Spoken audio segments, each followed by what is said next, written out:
Once again, it's Saturday, 09:05 Central Daylight Time, which means it's about 14:05 UTC. And believe it or not, we're doing a lifeboat drill. Yeah. Hang on a second. Here comes a scooter. Let's see if we can catch this guy go by behind me.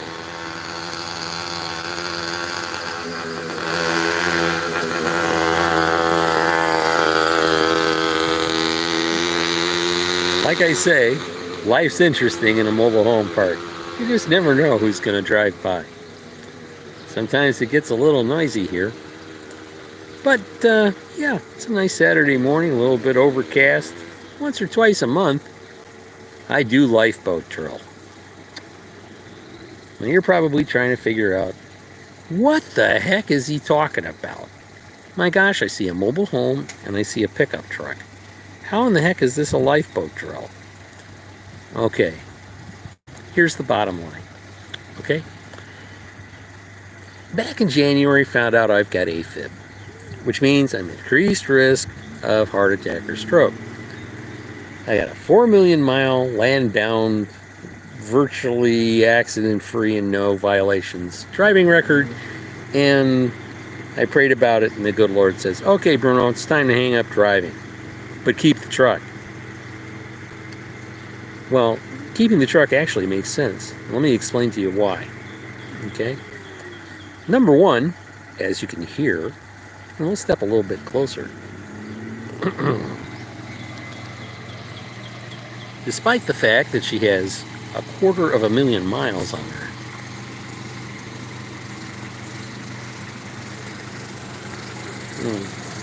she still purrs like a kitten. Okay, so the belt squeaks a little bit. But the air conditioner still works, the heater still works. In fact, I put 4 new tires on her right before I quit driving. Changed the oil, tanked her up with gas and a little bit of stable. Yeah. Now, why do I keep her? Multiple reasons. Like I said, this is kind of a lifeboat type of a thing. First reason is, even though I don't drive, the occasion may occur that somebody else will need it in an emergency. We're known to have very inclement weather here, and it's very unpredictable, especially during the spring and the autumn, sometimes even into the early winter. We can get severe thunderstorms, high winds, derechos, tornadoes, you name it. It passes through here. Okay? And this truck is normally kept, not out front,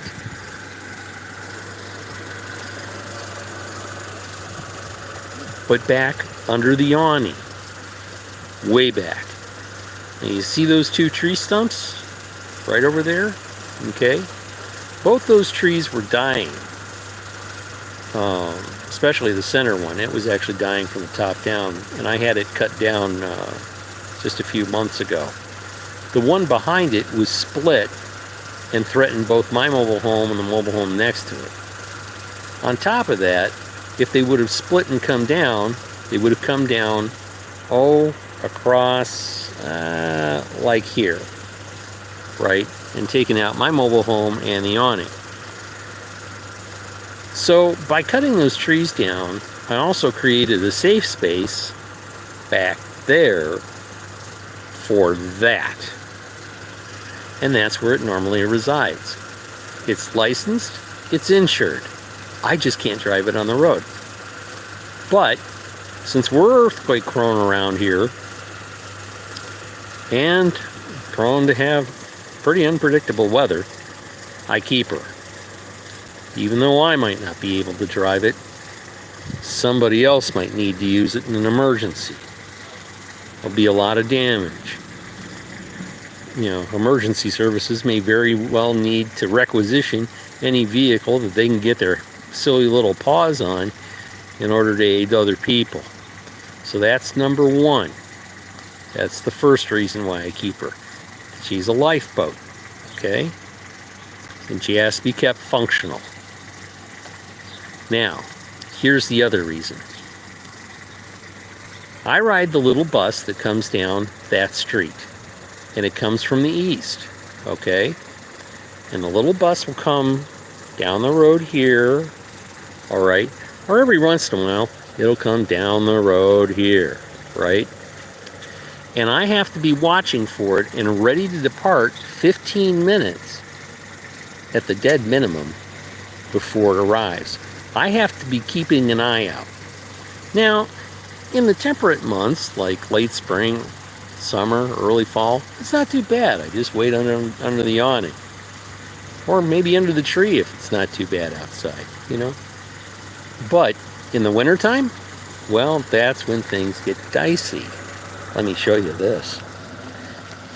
Because all I've got to look out is that little front, or the bay window out front, okay? And then I have to scatter through the trailer and get to the side door. And as you can see, on the east side of the trailer, which faces down the street, the trailer's virtually blind. I can't see out that side. So what I can do is I can fire up the truck, let it warm up, pull it forward under the awning, and sit in it in a nice, warm, sheltered area out of the wind while I wait for the bus to arrive. And should the bus be late, which frequently happens, especially in inclement weather, all right, at least I'm not, you know, just sitting inside and, you know, having to all of a sudden stumble all of a sudden, or the driver might not see me and might just blow off the stop or anything like that. So yeah, the truck is still kind of important, and it's important that it's kept running. Yeah, here comes another scooter. Let's see if we can see this guy go by.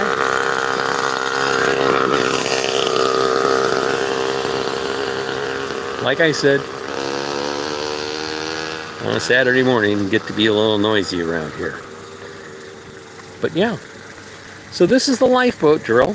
We fire it up, and we'll drive it across the street, just in first or second gear, and we'll make a little circuit on the non-public roads, the mobile home park,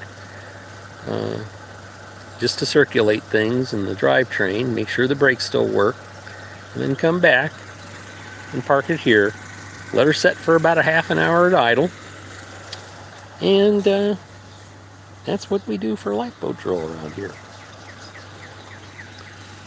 Because it's not all about me. You know, it's about everybody else that helps make the world go around too. They seem kind of odd to most folks. But yeah, it makes it easier on all of us. It helps not only my reputation as being prompt and, you know, and reliable when it comes to utilizing the public transit that's made available to me. It helps them out too. You know, prevents a missed stop or misunderstanding. And like I said, we always have to be prepared for an emergency. That's why aboard ship we have lifeboat drills. We don't want the ship to sink, but, you know, heavens to Murgatroyd. If it happens, we better know where those life jackets and that lifeboat is and make sure the silly thing runs. So, yeah, it's just how I think.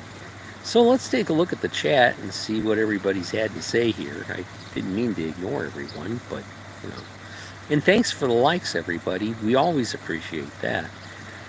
So let me scan back through here and see what everybody has to say. And looks like, let me take off my glasses here so I can read. John McKinney said hi. Thanks, John. And good morning. And Little Ruby says hi, and they're good. And Teehee asked if the car is for sale. No. I think I just explained why. Not yet. And little Ruby says, I love that. And asked if did it start over? Well, I don't know. What was you expecting to start over? The truck started over on the first crank. She usually does. Every once in a while she'll take a jag and need a few minutes to start, but most of the time she starts on the first crank. Johnny 2 times says, good morning, sir. How are you? Well, we're mostly excellent. Just wanted to make a little quick video. Doing my lifeboat drill, and we're just about done. She's been idling now for about a half an hour, which means everything's all nice and circulated inside the engine. And make sure that none of the sediments take a set in there, and she just keeps purring along. So, and Johnny's asking again, what do you do here on the channel? Well, a lot of stuff. You know, I make a lot of these live videos. I also put together a lot of music playlists. If you go to YouTube Music, you can find my music playlists there, and there's something for everybody. If you go into the description of my channel, it basically explains how it's supposed to work. You know, you basically click on a playlist that might pique your interest, especially the musical ones, and then let the music roll till a certain song kind of catches you. And then if you pause that song for a second, there's a tab, a task or tab bar down towards the bottom, and one of the things is Start Radio. And based on your tastes and the music that you've liked on YouTube Music, it'll put together a playlist for you.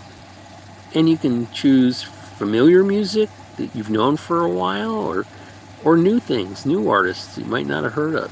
And it's a great way to just explore. So that's pretty much what I do here. Outside of that, I just take up time, space, and gravity. It's all about you guys, and that's the important thing. And Lily Ruby says hi. So, Johnny, can you say hi back to Lily? Yeah, make a new friend. And Simran's back just in time for me to wrap this up. I'm sorry, Simran. Oh my gosh, I meant for this to be kind of short. But yeah, I do have to get around. I'm still working laundry. Got chores I got to do on a Saturday morning, just like everybody else. So that's going to be it. I'm going to go ahead and turn the thing back around so we can admire our lifeboat and give thanks for it. Yeah, it's an amazing vehicle.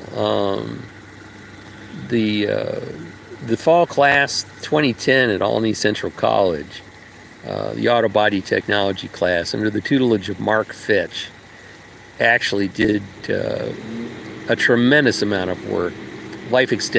My life extension project is what it was on this truck. And yeah, I think of them, and I think of everyone who had a hand in designing and building the truck back in the late 80s and early 1990s. It has just been nothing but an exceptional godsend to me. So yeah, I'm sorry, Simran. Yeah, we'll do it again soon, I promise. So you guys all have a great day. Things are starting to pick up around here, and the sun's starting to break through. Yeah, you can see it up there, starting to break through the clouds. Gonna start to get hot again. So here comes the scooter.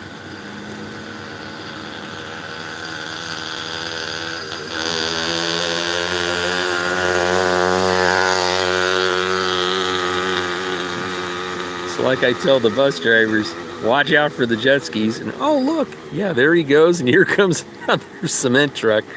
So it gets kind of busy around here, folks. Yeah. All right, well, that's got to be it. I got to shove off. So no matter where you are in the world, you guys, carpe diem, seize the day.